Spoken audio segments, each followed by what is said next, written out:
Tenía 62 años cuando descubrí que toda mi vida había sido construida sobre mentiras. Fue el día de mi cumpleaños, mientras todos fingían amarme, que presencié algo que jamás imaginé que sería capaz de ver. Vi a Laura, la novia de mi hijo Tobías, en los brazos de mi esposo Héctor. Pero no fue solo la traición lo que me destruyó en ese momento.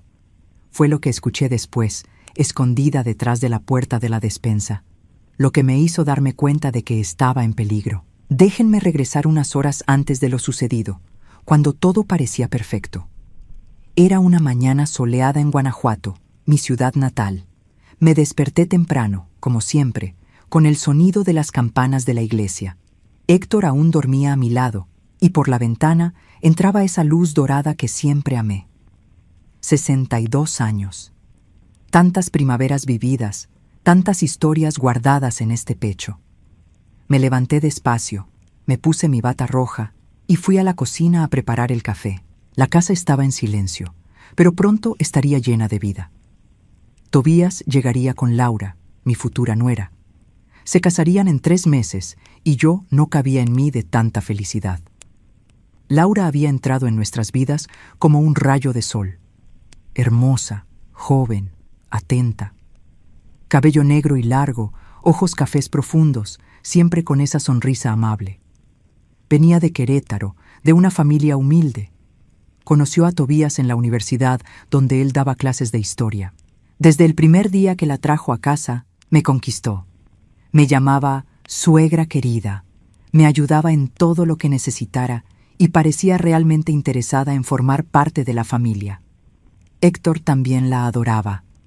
Mi esposo, compañero de 40 años, siempre había sido un hombre reservado, serio, trabajador. Construyó nuestra vida ladrillo por ladrillo, literalmente, ya que era ingeniero civil. Veía en Laura a la hija que nunca tuvimos, pues Tobías era nuestro único hijo. En los últimos meses noté que Héctor estaba especialmente atento con ella, ayudando con los preparativos de la boda, ofreciéndose a pagar parte de la fiesta. Me pareció bonito. Pensé que era amor paternal. Hoy sé que solo fui ingenua y tonta. Ese día decidí preparar una comida especial. Al fin y al cabo era mi cumpleaños. La casa se llenó del aroma de chocolate, canela y chiles. Puse flores frescas en cada cuarto, cempasúchiles naranjas y amarillos, las flores que mi madre siempre decía que alejaban a los malos espíritus. Si tan solo hubieran tenido el poder de alejar las malas intenciones de las personas. Tobías llegó primero, solo, como a las 2 de la tarde. Me abrazó fuerte, me dio un regalo envuelto en papel dorado. Laura llegaría más tarde, dijo él. Tenía que resolver algo en la ciudad. Héctor estaba en el patio, reparando la cerca. Todo parecía tan normal, tan común, tan seguro. ¿Cómo puede desmoronarse todo en tan solo unas horas? Eran casi las 5 de la tarde cuando Laura por fin llegó. Entró por la puerta lateral, la que daba al patio, algo inusual. Generalmente todos entraban por la principal. Estaba elegante, vestido negro ajustado, tacones altos, perfume demasiado intenso para una reunión familiar. Me saludó rápido. Dijo que necesitaba hablar con Héctor sobre los últimos detalles del salón que él había ayudado a reservar. Normal, pensé.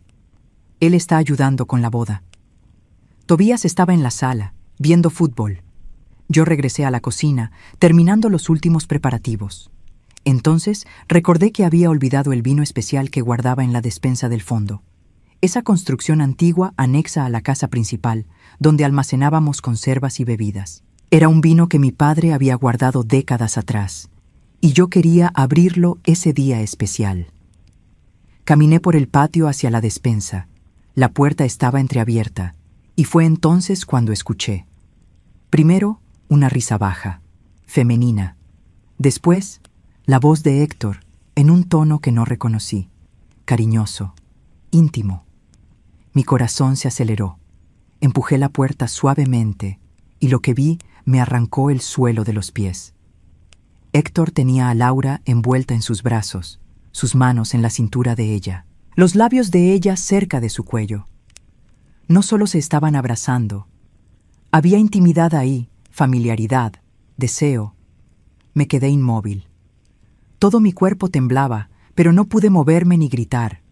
Era como si estuviera viendo una película de terror donde yo era la protagonista. Laura susurró algo y rió. Héctor la atrajo más cerca. Sentí la bilis subiendo por mi garganta. Mi esposo, la novia de mi hijo. Ahí, en mi casa, el día de mi cumpleaños. Quise irrumpir por la puerta, quise gritar, arrancarme los ojos para no seguir viendo esa escena. Pero algo me detuvo. Un instinto, una voz interna diciendo, espera, escucha. Y entonces Héctor habló, y sus palabras me dolieron hasta el alma. 3 meses, Laura, solo 3 meses más y todo estará a nuestro nombre. La casa, los ahorros, todo. Ella va a firmar los papeles sin sospechar nada. Laura respondió con esa voz amable que yo creía auténtica. ¿Y Tobías? ¿Él todavía no sospecha? Tobías es ingenuo como su madre. Después de la boda, cuando ella ponga todo a nombre de la familia, nosotros 2 desaparecemos. México es grande, amor. Y con ese dinero podemos empezar de nuevo en cualquier lugar. No era solo una traición amorosa, era un plan, un golpe. Estaban usando a mi hijo, usándome a mí, planeando robar todo lo que construimos en 40 años. Y algo en la frialdad con la que hablaban me hizo darme cuenta. Yo estaba en peligro. Si descubrían que yo sabía, ¿qué harían conmigo? Retrocedí despacio, paso a paso, rezando para que ninguna tabla del piso rechinara. Mi cuerpo temblaba tanto que apenas podía controlarme. Volví a entrar en la casa, dejé el vino atrás, dejé también mi inocencia atrás. Ahora tenía que pensar. Y rápido.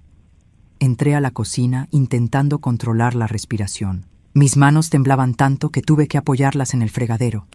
Miré el reflejo distorsionado en el metal de la olla y no reconocí a la mujer que me devolvía la mirada.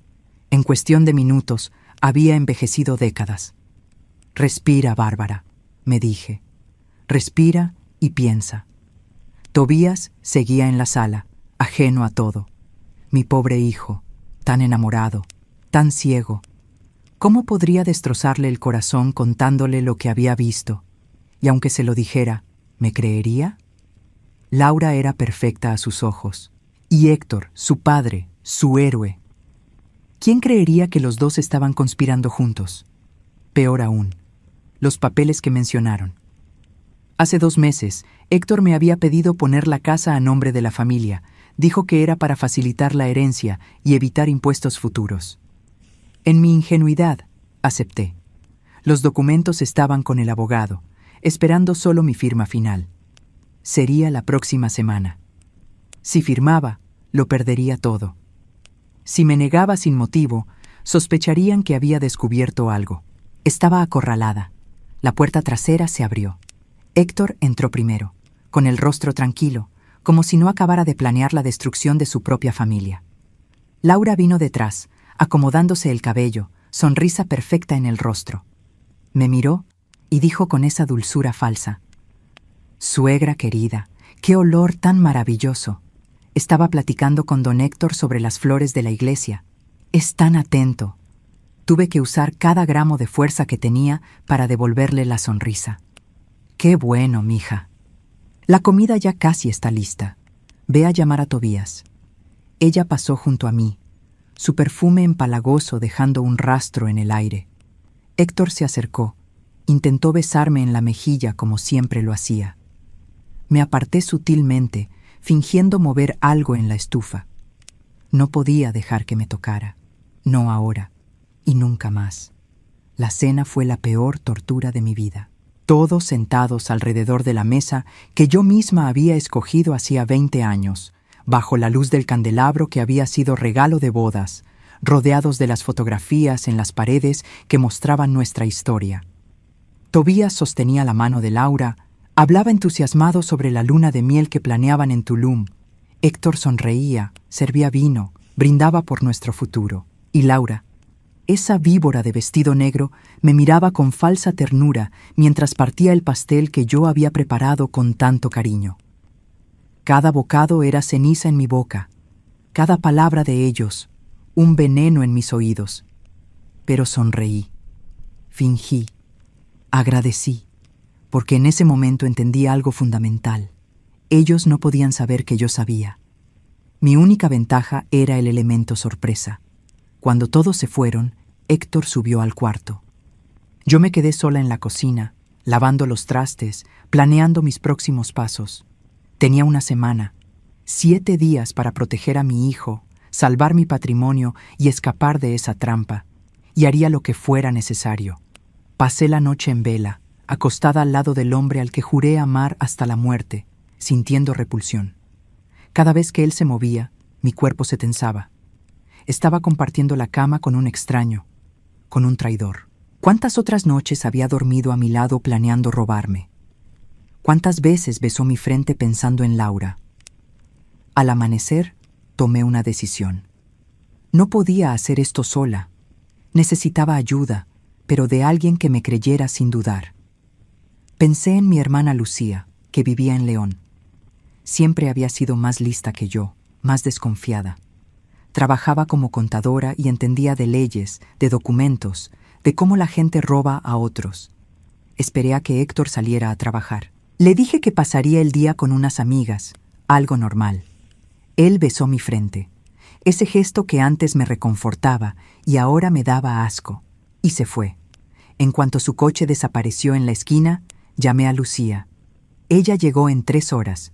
Entró en la casa, me miró al rostro y solo dijo: «Cuéntame todo». Y yo conté. Cada palabra escuchada, cada detalle visto.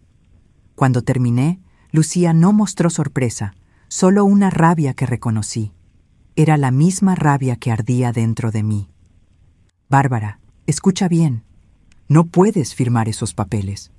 Pero tampoco puedes simplemente negarte, porque entonces sabrán la verdad. Necesitamos pruebas de lo que están haciendo». Pensó por un momento, luego continuó. «¿Tienes acceso al celular de Héctor?» Asentí. Él dejaba el teléfono cargando en la cocina todas las noches. La contraseña era mi fecha de nacimiento. La ironía era cruel. Esa noche, cuando Héctor se durmió, me deslicé de la cama como una sombra. Tomé su celular y me encerré en el baño.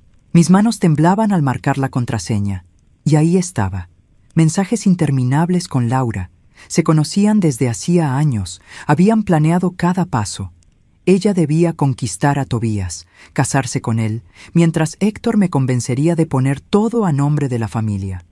Después de la boda, cuando yo firmara los papeles finales de transferencia, huirían juntos. Tobías sería dejado atrás, humillado y sin nada. ¿Y yo? Yo sería la vieja tonta que entregó todo. Héctor pudo haber pedido el divorcio e irse a vivir con su amante, pero fue codicioso. Quería quedarse con todo lo que yo tenía, con todo lo que había conquistado, con todo lo que era mío por derecho. Pero había más. Mensajes que me dejaron completamente aterrada. Héctor escribió: «Si ella sospecha de algo antes de firmar, tendremos que resolverlo de otra manera. No podemos correr riesgos». Laura respondió: «¿Lo harías? ¿Por nosotros?» Y él dijo: «Por nosotros haría lo que fuera». Entendí el mensaje implícito. Si descubrían que yo sabía, mi vida corría peligro. No solo estaban planeando robarme, estaban dispuestos a eliminarme si era necesario. Fotografié todo, cada mensaje, cada prueba. Se los mandé al correo de Lucía. Volví a la cama, me acosté al lado del monstruo que ya no conocía y planeé mi venganza. ¿Ellos querían verme destruida? Pues verían su propia destrucción primero.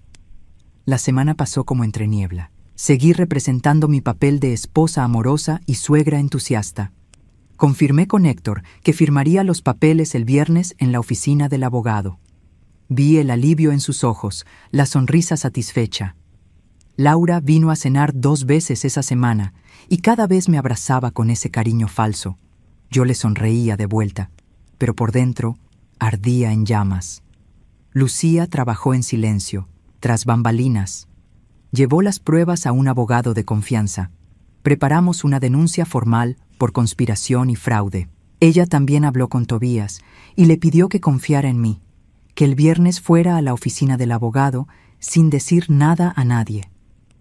Mi hijo, Confundido, aceptó. Llegó el viernes, el día de la firma.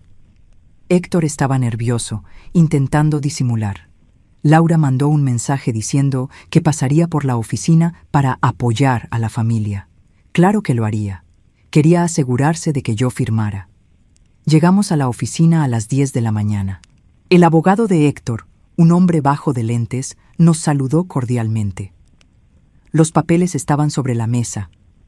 Héctor puso su mano en mi hombro, gesto que antes era consuelo y ahora era una cadena. Laura llegó minutos después, hermosa y venenosa, y se sentó a mi lado. Entonces la puerta se abrió. Tobías entró, confundido. Detrás de él, Lucía y otro hombre, el abogado que ella había contratado. La sonrisa de Héctor se borró al instante. «¿Qué está pasando?», preguntó Héctor con voz tensa. Lo miré a los ojos por última vez como su esposa. «Lo que pasa es que descubrí quién eres realmente». El abogado de Lucía presentó las pruebas, los mensajes, los planes, cada palabra condenatoria. Tobías leía todo con el rostro deshaciéndose en shock y dolor. Miraba a Laura, que intentaba negar, y luego a su padre, que permanecía en silencio. ¿Querían robarle a mi mamá? ¿Querían usarme? La voz de Tobías se quebró en lágrimas. Ver a mi hijo así me destrozó más que cualquier traición. Laura intentó levantarse, huir. Héctor empezó a balbucear excusas vacías, pero ya era tarde.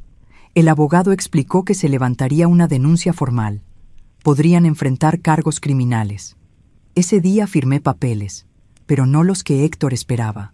Firmé el divorcio, firmé documentos protegiendo mis bienes, firmé el final de 40 años de mentiras. Hoy, 6 meses después, vivo en paz en una casa más pequeña, pero mía. Tobías se está recuperando poco a poco. Héctor y Laura desaparecieron de la ciudad, avergonzados. Perdí mi matrimonio, pero salvé mi dignidad, mi patrimonio y a mi hijo. Aprendí que traicionar la confianza es el peor de los crímenes, y que, a veces, la viejita que todos subestiman es más fuerte y más astuta de lo que imaginan. Esta es mi historia, la pesadilla de mi cumpleaños que me enseñó a no confiar en nadie.